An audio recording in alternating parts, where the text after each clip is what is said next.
నా ఈ సేవలన్నీ గుర్తించి 2006లో నాకు పద్మభూషణ్ అవార్డు ఇచ్చారు. అదే చాలా ఎక్కువ, చాలా ఎంతో ప్రోత్సాహం ఇచ్చింది.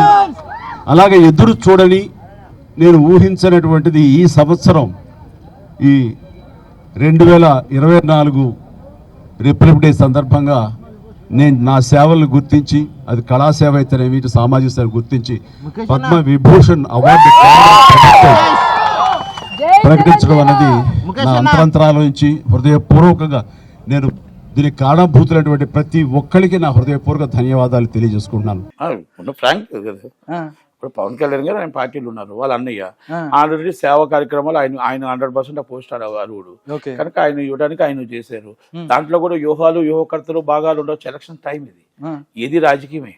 ఎలక్షన్ టైంలో చిరంజీవి గారిని చేసుకుంటూ కాపులు దగ్గర చేసుకోవడానికి ఏమో సేమ్ అదే కాపులు దగ్గర చేసుకోవడానికి పవన్ కళ్యాణ్ గారికి సపోర్ట్ చేయడానికి తీసుకోవడానికి ఏమో, బీజేపీకి తీసుకురావడానికి బీజేపీకి ఆయన ఛాన్స్ సపోర్ట్ చేయమని అడగడానికి ఏమో, అన్నీ అన్నీ ఏమోనే. ఎందుకంటే ఇక్కడ వ్యూహం ప్రతివ్యూహం అమిత్ షా గారు మోడీ గారు వాళ్ళకి లాభం లేనిదే ఏ పోస్ట్ ఎవరు ఏ పని చేయరు అనేది ఒకటి ఉంది. రాజమౌళి గారి ఫాదర్ కి టికెట్ ఇచ్చి రాజ్యసభ ఇచ్చి రాజమౌళి గారిని సినిమా తీయమని అడిగే టైప్ అది. అంటే పార్టీకి సపోర్ట్ చేయమని అడుగుతారు. అలా వాళ్ళకి ఆలోచనలు వేరే ఉంటాయి. రాజకీయ వ్యూహంలో ఒక భాగం కనుక మోడీ గారిని మనం ఆయన ఏ ఊరు వస్తే ఆ ఊర్లో ఆ భాషతో మాట్లాడి ఆ భాషలో ఆ యాసలో ఆ చిరంజీవి గారు ఏంటి, చిరంజీవి గారు ఊరేంటి, చిరంజీవి గారి పేరు ఏంటి, చిరంజీవి గారు ఏ పని చేస్తున్నారు, చిరంజీవి గారు ఏ యాక్టింగ్ చేస్తున్నారు, అది బాగా వంటపట్టి ఆయన కోసం ఒక 20 నిమిషాలు అవలేలగా మాట్లాడగలిగే శక్తి ఉన్న వ్యక్తి మోడీ గారు. కనుక సోనీ సూద్ గారిని మనం ఆయన 100% అర్హుడు, 100% అర్హుడు, దాంట్లో నో డౌట్. ఎందుకంటే ఆయన పెట్టిన ఆస్తి లోన్లు తీసి ఇల్లులు కట్టి అమ్మి ఎన్నో చేసి కరోనా టైంలో ఆయన చేసిన సేవ చరిష్మ ఎవ్వరు కూడా మర్చిపోలేదు, అసలు మరవలేనిది అది. అలాంటి వ్యక్తికి మీది ఏ పోస్ట్ ఇచ్చినా ఏమి ఇచ్చినా కూడా గర్వకారణమే. ఆయన కోరుకున్నా కోరుకోకపోయినా, కాకపోతే ఆయనకి రాలేదు అంటే ఆయన ఇప్పుడు 10 మంది కోసం సేవ చేయడానికి పదవులు కావాలని చూసుకోరు.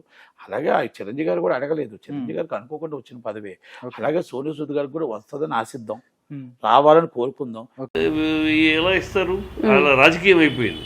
ఇప్పుడు రాజకీయం కాకుండా వ్యక్తులు చూస్తే మరి డెఫినెట్గా బాలయ్య కూడా అర్హుడే.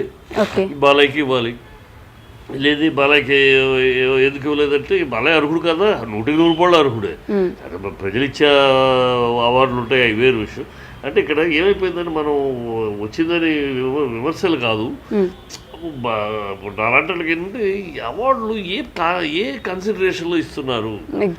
ఈ పద్మవిభూషణ్ అనేది ఒక సామాజిక స్ఫూర్తిదాయకమైన వ్యక్తులకు ఇవ్వాలి. అంటే వాళ్ళకి అవార్డు ఇవ్వటం ద్వారా వాళ్ళ జీవితాన్ని బట్టి వాళ్ళ సందేశాలను బట్టి ప్రజలు స్ఫూర్తిదాయకమై అలా ముందుకు వెళ్ళటానికి ఉపకరించే అవార్డులు. అందుకు ఆ రోజులు పెట్టింది. స్ఫూర్తిదాయకమైన వ్యక్తులు, స్ఫూర్తిదాయకమైన జీవితం గడిపిన వాళ్ళకి. ఇందులో ఈ లెక్కలో చూస్తే స్ఫూర్తిదాయకమైన జీవితం అంటే ఏమి సినిమా ఆర్టిస్టులుగా అసలు ఇవ్వడం నేను మొదటి నుంచి వ్యతిరేకమ్మా. చిరంజీవి అవ్వచ్చు, ఇంకోవచ్చు, సినిమా వాళ్ళకి, సినిమా ఆర్టిస్టులకి అవార్డులు ఇవ్వటం అనేదాన్ని, ఈ అవార్డులు అంటే వాళ్ళు డబ్బులు తీసుకుని యాక్ట్ చేస్తున్నారు, వాళ్ళు ఏమైనా ఫ్రీగా సమాజ సేవ చేస్తున్నారు, డబ్బులు తీసుకుని చేస్తారు. అది చేసే దాంట్లో వాళ్ళిద్దరు అడపదడప ఏదో చేస్తూ ఉంటారు. సో దానికి ఏదో వాళ్ళ సమాజ సేవలాగా, వాళ్ళ సమాజకి స్ఫూర్తిదాయకంలాగాను. ఏంటి స్ఫూర్తిదాయకం? మేబీ బ్లడ్ బ్యాంక్ ఉంది కదా సార్. బ్లడ్ బ్యాంక్ ఉంటే బ్లడ్ బ్యాంక్ ఒక బ్లడ్ బ్యాంక్ ఉంది, ఇంకో పక్క అమ్ముడు కుమ్ముడు ఉంది. ఎట్లా స్ఫూర్తిదాయకం అంటే పర్టికులర్గా చిరంజీవి గారిని విమర్శిస్తున్నట్టు ఆయనకి ఇచ్చినందుకు వ్యతిరేకించడం కాదు. ఇచ్చారు, సంతోషం, తెలుగుడికి వచ్చింది, మా తెలుగు ఇండస్ట్రీకి సంబంధించిన మనిషిగా ఆనందం, అది వేరు. బట్ నేను బేసికల్గా అసలు ఈ అవార్డుల యొక్క ఔచిత్యం ఏంటి, ఈ అవార్డులు ఎవరికి ఇవ్వాలి, ఎందుకు ఇవ్వాలి? ఈ లెక్కలో మరి రామారావు గారికి ఎందుకు భారతరత్న రాలా? నిన్న కర్పూరి ఠాకూర్కి ఇచ్చారు అవార్డు, భారతరత్న అవార్డు, రాజకీయం అక్కడ. అంటే నితీష్ కుమార్ బీహార్ని మళ్ళీ కబ్జా చేసుకోవటం కోసం ఆయన కర్పూరి ఠాకూర్ గారికి ఇవ్వటం, ఈ రాజకీయ కోణంలో చూసి ఇవ్వటాలు జరుగుతున్నాయి. అత్యంత పురస్కారమైన అవార్డులు అంటే పద్మ అవార్డులు అనేవి చాలా రేరుగా ఎవరికో రావాలి, దాన్ని కూడా రాజకీయం చేశారు. ఇప్పుడు అందుకని ఇప్పుడు వాళ్ళు పద్మశ్రీ వేసుకోవద్దని, మళ్ళీ పద్మశ్రీ ఇచ్చినాక వీళ్ళు పద్మశ్రీని వేసుకోకూడదు, అది ఒక గౌరవప్రదమైనది, పబ్లిసిటీకి వేసుకోకూడదు, అది మళ్ళీ ఇప్పుడు మానేశారు. అయితే ప్రతి ఒళ్ళు పద్మశ్రీ అది ఒక ఇది లాగా సర్టిఫికేట్ లాగా. పద్మశ్రీ నువ్వు చేసే సర్వీస్కి, నువ్వు చేసే నీ సర్వీస్ కన్నా కూడా అక్కడ మెయిన్ వాళ్ళ జీవితం, వాళ్ళు చూపే జీవన విధానం, వాళ్ళు ప్రజలకు ఏ రకమైన స్ఫూర్తిదాయక, సమాజానికి ఏ రకమైన స్ఫూర్తిదాయక, ఇవి ఆలోచించాలి. వీటి మీద వచ్చిన వాళ్ళు మీరు అవి చూస్తే, దాని కండిషన్స్ చూస్తే అవి ఉంటాయి. ఆ కండిషన్స్ చూస్తే ఇవన్నీ రాజకీయం తెలిసిపోతుంది. సో రాజకీయమైన ఏమైనా ఇప్పుడు వడ్డించేవాడు మనవాడు అన్నప్పుడు, ఇప్పుడు కిషన్ రెడ్డి ఉన్నాడు ఇక్కడ ఢిల్లీలో, బీజేపీ ఉంది. కిషన్ రెడ్డికి చిరంజీవి ఫ్యాన్, కిషన్ రెడ్డి కనుక రికమెండ్ చేస్తాడు, వచ్చేస్తుంది. బాలయ్యకి రికమెండ్ చేసేవాడు లేరు. చంద్రబాబు ఉన్న హయాంలో రామారావు గారు తీసుకురాలేదు. ఇప్పుడు పురంధేశ్వరం ఉంది అక్కడ, ఆవిడకి ఉండాలి బుద్ధి, తను వాళ్ళ నాన్న తరపున పోరాడి తీసుకురావాలి, అది లేదు. అందుకని అసలు అవార్డుల విలువ పోయింది. ఈ నేషనల్ అవార్డ్స్ కానీ ఇవన్నీ కూడా లాలూచి పట్టాలు, ఎవరికి ఉత్తమ అవార్డు రావడాలు, ఇవన్నీ కూడా లాలూచి పడిపోయి విలువ పోయింది. ప్రజల్లో ఇట్లకి విలువ లేదు, ప్రజల్లో విలువ లేదు. ఇప్పుడు నాయుడు గారికి ఇచ్చారనే దాని మీద సంతోషపడచ్చు, తెలుగుడుగా చిరంజీవికి ఇచ్చారని మనం సంతోషపడచ్చు.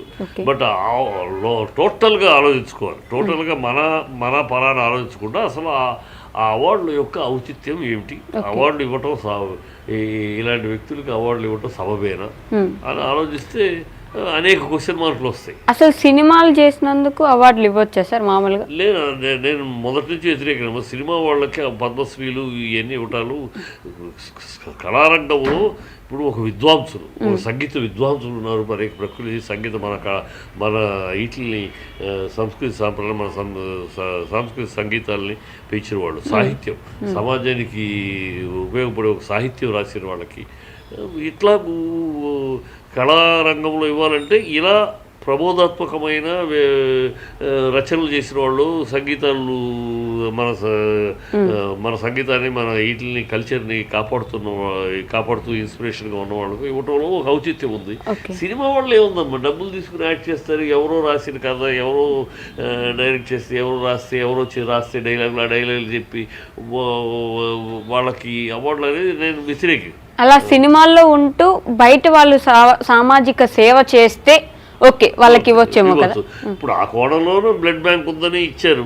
ఇప్పుడు బ్లడ్ బ్యాంకు మాట్లాడుకుంటే బాగోదు. ఇప్పుడు ఈ టైంలో బ్లడ్ బ్యాంకు అనేదాన్ని ఎంతవరకు అది సర్వీసు, అంటే గవర్నమెంట్ ల్యాండ్ తీసుకుని సర్వీస్ ఏముంది? నీ డబ్బుతో నువ్వు కష్టపడి డబ్బుతోటి కడితే అది ఒక సర్వీసు. ఇప్పుడు క్యాన్సర్ హాస్పిటల్ తన కష్టపడి డబ్బుతో కట్టాడు. అట్లా అంటే మనం అలా విశదీకరించుకుంటే చాలా లోటుపాట్లు ఉంటాయి కనుక letters forget all those things.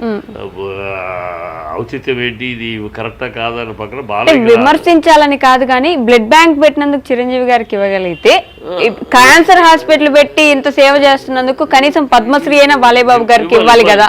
Definite గా ఇవ్వాలి, బాలయ్య బాబుకి ఇవ్వకూడదని బాలయ్య సీనియర్ కూడా ఇవ్వాలి. బట్ లాబీ లేదు బాలయ్యకి, లాబీ చేసేవాళ్ళు కావాలి కదమ్మా, లాబీ చేసేవాళ్ళు కావాలి. ఇప్పుడు చిరంజీవికి లాబీ చేయడానికి కిషన్ రెడ్డి ఉన్నాడు, బాలయ్యకి లాబీ చేయడానికి ఎవరున్నారు? అక్కడ తేడా వస్తుంది. ఇవాళ అందుకనే అన్నారు అంత రాజకీయం అయిపోయింది, లాబింగ్ అయిపోయింది. నా మనుషులు ఉంటే వడ్డించేవాడు నావాడైతే నాకు వస్తుంది, వడ్డించేవాడు నావాడు కాకపోతే నాకు రాదు అన్నట్టు అయిపోయింది. మంచి భోజనాలు అంటారు, వడ్డించేవాడు మనవాడైతే ఆఖరిలో కూర్చున్నా పర్వాలేదు అన్నట్టు. అట్లాగూ ఇవాళ చిరంజీవి ఫ్యాన్, చిరంజీవి పక్కన ఉంచుంటేనే జీవితం ధన్యమైపోయిందని ఫీల్ అయ్యే కిషన్ రెడ్డి. మరి కిషన్ రెడ్డి లాబింగ్ ఉంది, ప్రెసిడెంట్గా ఉన్నాడు స్టేట్కి. సో స్టేట్ ప్రెసిడెంట్ యొక్క ప్రమేయం ఉంటుంది, పంపించే లిస్ట్ నుంచి, స్టేట్ నుంచి పంపించేటప్పుడు ఆ లిస్టు. సో వెంకయ్యనాయుడు గారు తన గురువు, మా అందరికీ నాయకుడు ఆయన వర్త్, ఆయన సామాజికంగా ఆయన ట్రస్ట్ ఒకటి పెట్టాడు, చాలా ఫ్రీ చేస్తున్నాడు. ఆయన ఒక సుదీర్ఘమైన జీవితం, ఆయన సుదీర్ఘమైన యువ నాయకుడు కాడ నుంచి ఇప్పటిదాకా ఒక సుదీర్ఘమైన అవినీతి లేని ఒక నిష్కల్మషమైన జీవితం గడిపాడు ఆయన. ప్లస్ తెలుగు భాషను గురించి గొప్పగా మాట్లాడటం, భాష ఎంత గొప్పగా మాట్లాడచ్చు, ఆ తెలుగు భాష యొక్క ఔన్నత్యాన్ని బయటికి తీసుకొచ్చిన వాడు ఆయన. అలాంటి ఆయన వ్యక్తిని తీసుకున్నారు. మరి చిరంజీవిని ఏ కోణంలో తీసుకున్నారో, చిరంజీవిని తీసుకున్నప్పుడే వస్తుంది, చిరంజీవి తీసుకున్నప్పుడు బాల ఎందుకు రాలేదు, ఇలాంటి ప్రశ్నలు ఉన్నప్పుడే వస్తాయి. సో చిరంజీవికి ఇవ్వటం తప్ప అంటే తప్పు కాదు, బాలయ్యకి ఇవ్వకపోవటం తప్పు. ఇస్తే సంతోషం, ఓకే. ఏదేమైనా వాట్ ఎవర్ హ్యాపెన్, మన తెలుగు వాళ్ళకి వచ్చింది ఇద్దరికి పద్మవిభూషణ్, సంతోషం, ఆనందిద్దాం, సెలబ్రేట్ చేసుకుందాం. ఇదేదో గొప్పగాను